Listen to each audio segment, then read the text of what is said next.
Fab et Phil, mets un smiley, comme ça ils comprendront. Ouais!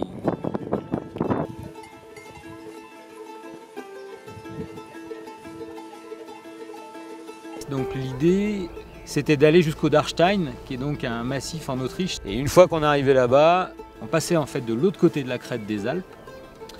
Et le projet original, en fait, était d'essayer de rentrer par la face sud des Alpes. Voilà, ça c'était le projet original, qui était un projet quand même assez ambitieux. C'était assez ambitieux compte tenu du temps qu'on avait.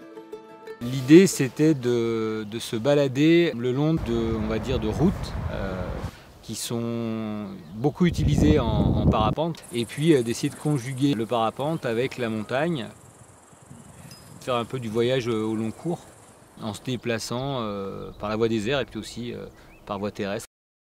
Phil a des compétences depuis de longues années en montagne. Moi, j'en ai depuis longues années en parapente. Et puis pendant ces années, on s'est fait évoluer l'un et l'autre dans nos milieux. Et du coup, ça a germé aussi comme ça. Pas mal la petite session de bloc du soir.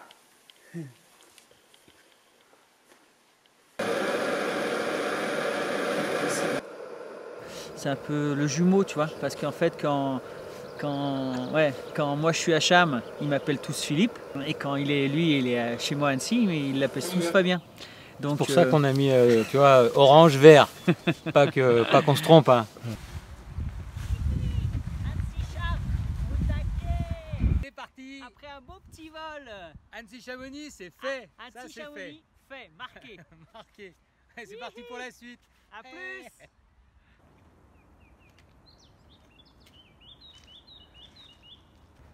Et nous voici au pied de la première voie du trip. À face sud de Platée, on est dans la voie le Royaume de Nour. Attention, Le Mont Blanc. Mont Blanc.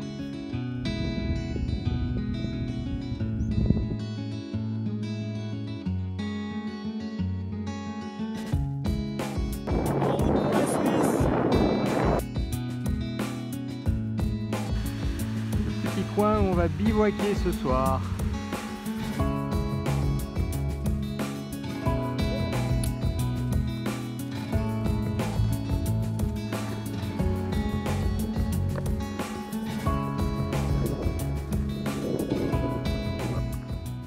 Posé au Salbitschin. Ouh. Oh putain. On a réussi à passer derrière la ligne de crête au-dessus d'Andermatt et on a posé en montagne à 200 mètres du refuge. Là. Voilà. Attention, 1, 2, 3, base.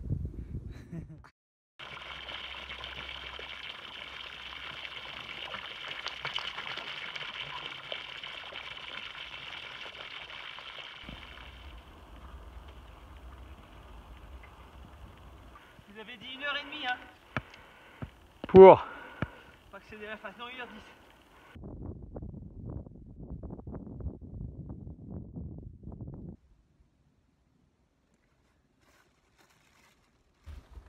nous voilà au départ de l'arête sud des Salbits. Magnifique. Ouais.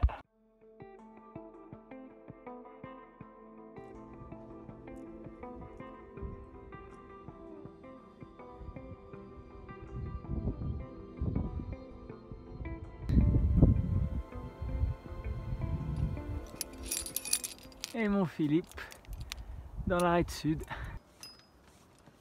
Un petit sommet, Salbitschin, l'arête sud, c'est fait. Parfait. De la balle, hein. Extraordinaire. Un joli footing alpin sur du bon caillou, bien comme on aime.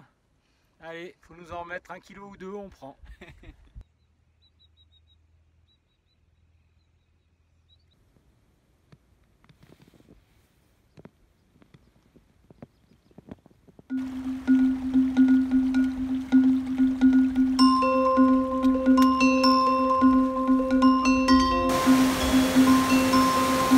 Yallah, c'est reparti. En avant, après la pluie, le beau temps.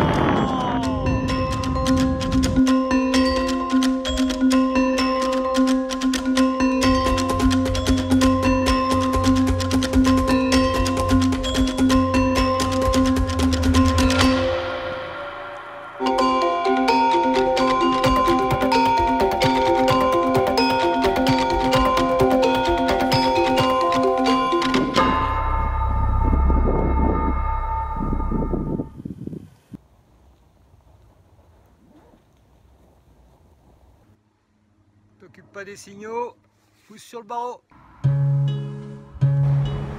Et voilà, voici là-bas le Dachstein qu'on devine. Donc voilà, posé à 2 km de Schladming, au pied du Dachstein. Et un peu cuit, c'était pas facile quand même aujourd'hui, hein. Ça a brassé pas mal. Les kilomètres, ils sont pas gratos. Et là, c'est que l'aller.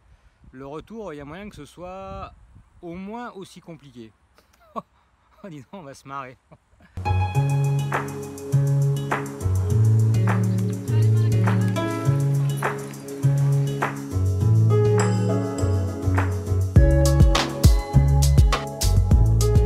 Là, on était vraiment dans la découverte, quoi, dans une aventure qu'on essayait de faire glisser. Déjà, l'aventure, c'est déjà pas mal. On n'a pas envie de faire de la performance.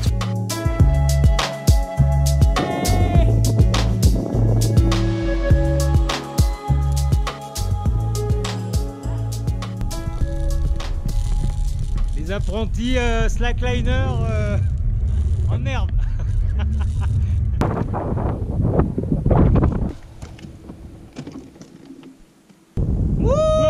C'était l'esthétisme. Faut que tu comprennes. Voilà. C'est l'esthétisme. Et l'aventure. Voilà. C'est ces deux trucs-là, je pense, qui étaient les moteurs un petit peu du projet, quoi.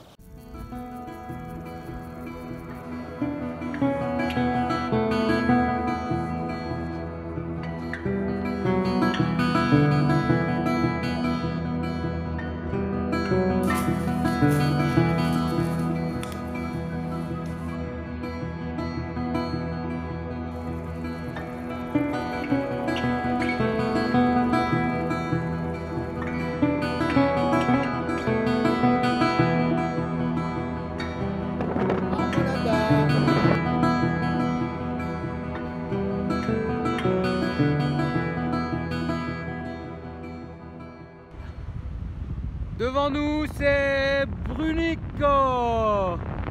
Et là, on arrive en Italie. Et puis on arrive dans les Dolomites, on fait un grand vol. On part de Lienz, hein, ce jour-là. Le petit Fab. Juste hallucinant. Et les conditions sont plutôt très bonnes. Donc là, du coup, pas turbulent, tout bien détendu. Le vol parfait. Et puis à un moment, boum, je me fais happer dans le nuage. Et au moment où je descends rapidement en 360, pouf, je sens quelque chose qui casse. J'ai perdu un A à 3007. Là, je ne peux plus voler correctement. Donc là, je me pose pas mal de questions. Alors je suis à 4000 mètres de haut, donc ça c'est déjà une bonne chose, j'ai le temps de réfléchir. C'est là un peu la merde.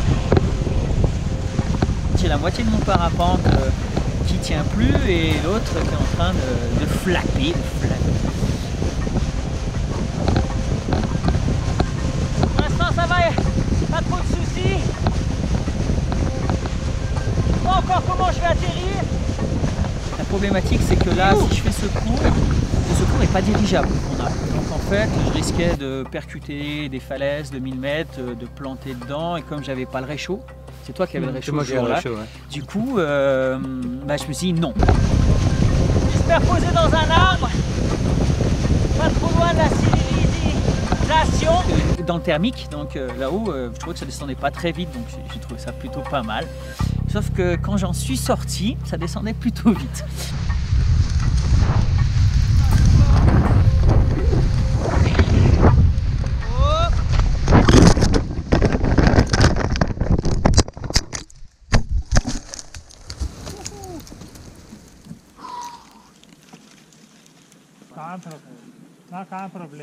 Kein Problem, nicht ein Vorteil.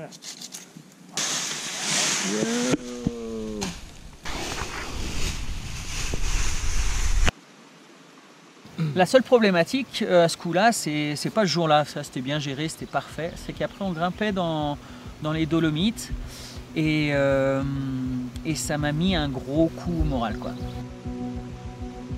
Au col de Passo Gardena. Gardena. Passo Dans les jours Gardena. qui suivent, quand il faut continuer, ça fait quand même une petite cicatrice assez invisible.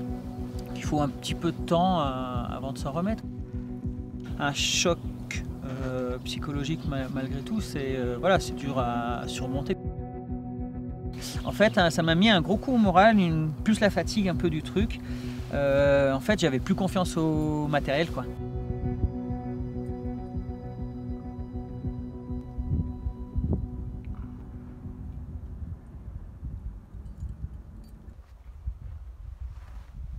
Au Passo Sella, après une petite nuit, un peu la tronche des grands jours. Mais bon. Il y a eu une vraie journée où on a... Enfin moi j'ai bien ramassé, hein. Je pouvais plus grimper devant, je pouvais plus... Enfin voilà, j'étais fatigué, quoi. On en avait assez, quoi. Donc parti pour faire la voie Messner. Et bon coup de fatigue. du Déjà. monde, beaucoup de fatigue. Du monde. Et puis là il pleut. Et il pleut. Donc gros nuages au-dessus, donc on a rebroussé chemin au bout de la 3e longueur.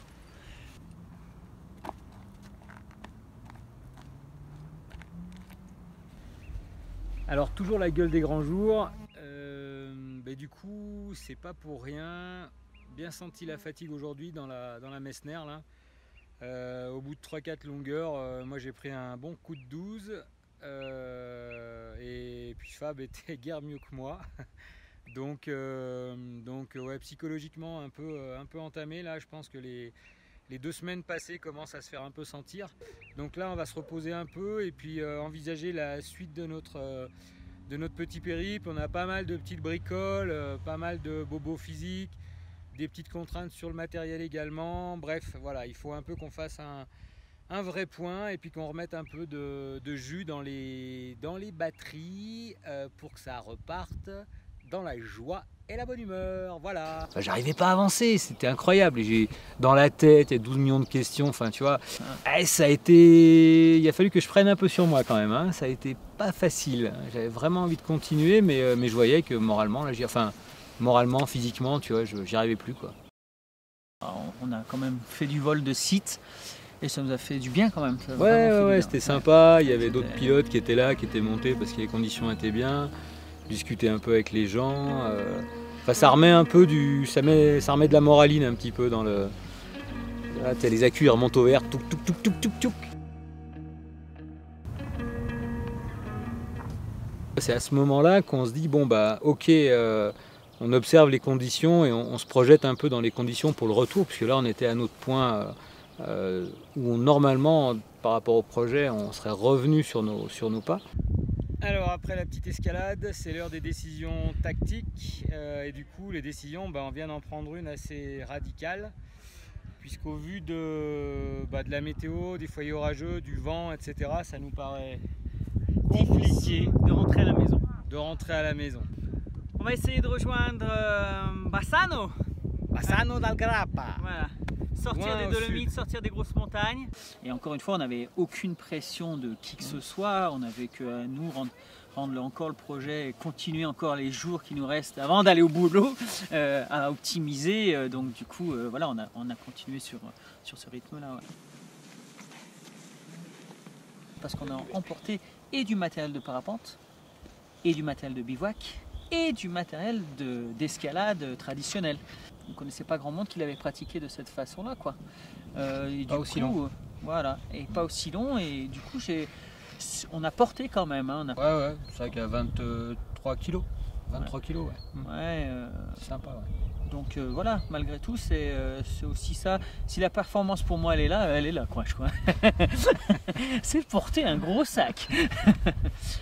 Fin prêt à décoller et on attend le cycle. Ah mon filou, bon vol. Yo le sas mort Cortina, ouais je sais plus La Marmolada là-bas, la fin des petites Dolomites. Et on va essayer de passer le col Fosco là-bas. C'est reparti.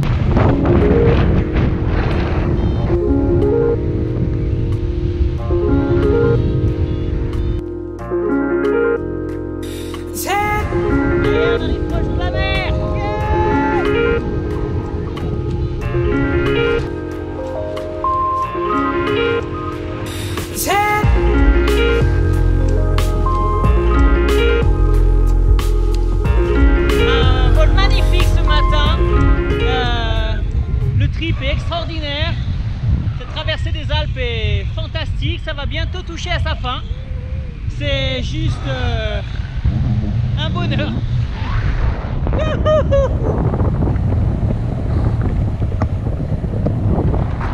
une aventure extraordinaire. Hihi. Je fais un gros bisou à mes enfants qui n'ont pas trop compris ce que je faisais en vacances. Mais quand on a un rêve, eh ben, faut le réaliser. Et c'est fait. Ciao!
Yes, papa.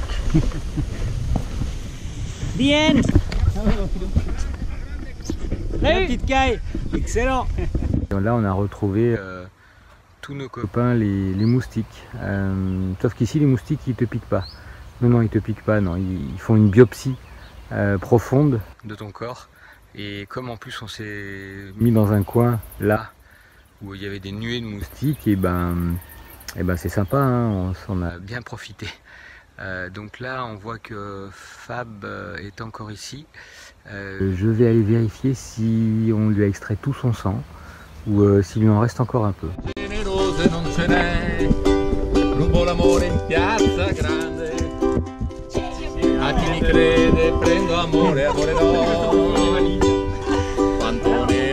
Viva Italia!